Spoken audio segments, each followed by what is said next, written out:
पाठ 16 निस्वार्थ सेवा का फल। आज के युग में पद पद पर स्वार्थ, फरेब और बनावटीपन बिखरा पड़ा है। ऐसे में यदि कोई निस्वार्थ सेवा भी करे तो भी मन में संदेह होता है कि इसमें अवश्य इसका कोई स्वार्थ होगा। कुछ लोग आज भी ऐसे मिल जाते हैं जो दया, धर्म और मानव सेवा का वास्तव में प्रण लिए होते हैं। इन निरीह भोले प्राणियों को कभी कभी मूर्ख भी कह दिया जाता है। माथुराम एक गरीब मजदूर था। वो दूसरे राज्य से इस बड़े शहर में आकर रह रहा था। उसके माता पिता का देहांत हो चुका था। उसके पिता कभी कभी उसे बताते थे कि बड़े शहर में उनकी बहन रहती है।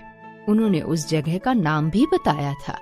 गांव में उसे काम नहीं मिला तो वो शहर यह सोचकर आया था कि वह अपनी प्यारी बुआ के घर रहकर रोजगार की तलाश करेगा।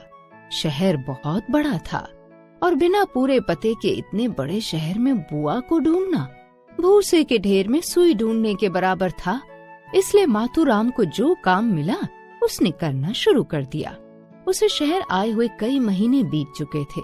अब वो शहर के अलग अलग इलाकों में मजदूरी करने जाता था।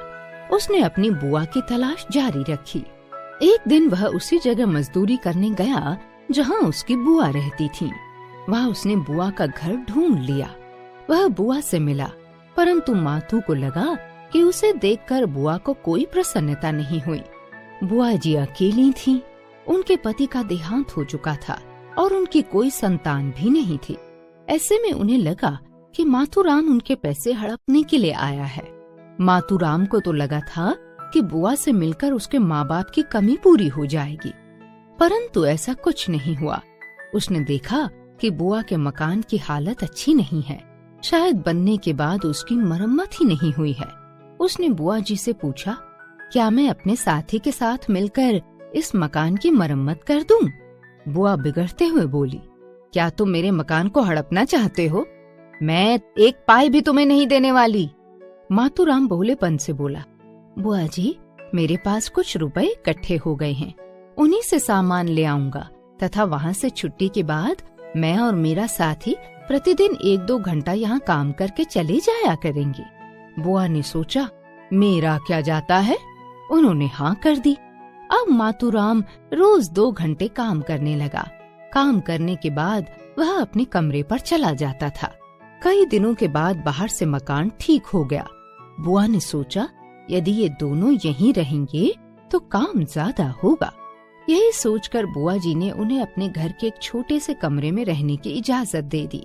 माथुराम को संतोष था कि वह यहाँ रहकर बुआ की देखभाल कर पाएगा। वह बुआ का घर के कार्यों में भी हाथ बटाता था। काम खत्म होने के बाद जब वे जाने लगे तो बुआ ने माथुराम से कहा, यदि तुम अकेले रुकना चाहते हो तो रुक सकते हो।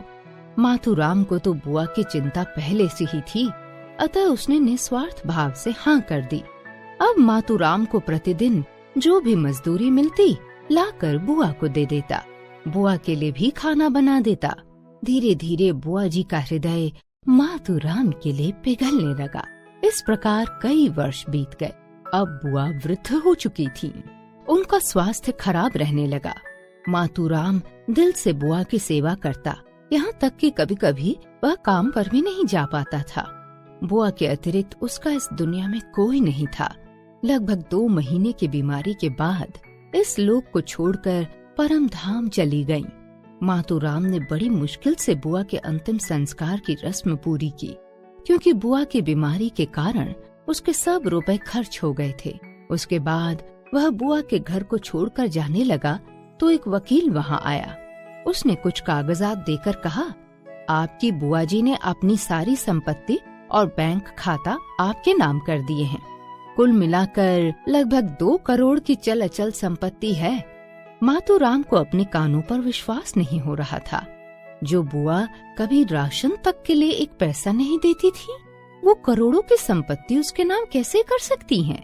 वकील ने बताया, आपकी बुआ जी आपकी निस्वार्थ सेवा से बहुत प्रभावित हो गई थीं, इसलिए उन्होंने अपना सब कुछ आपके नाम कर दिया।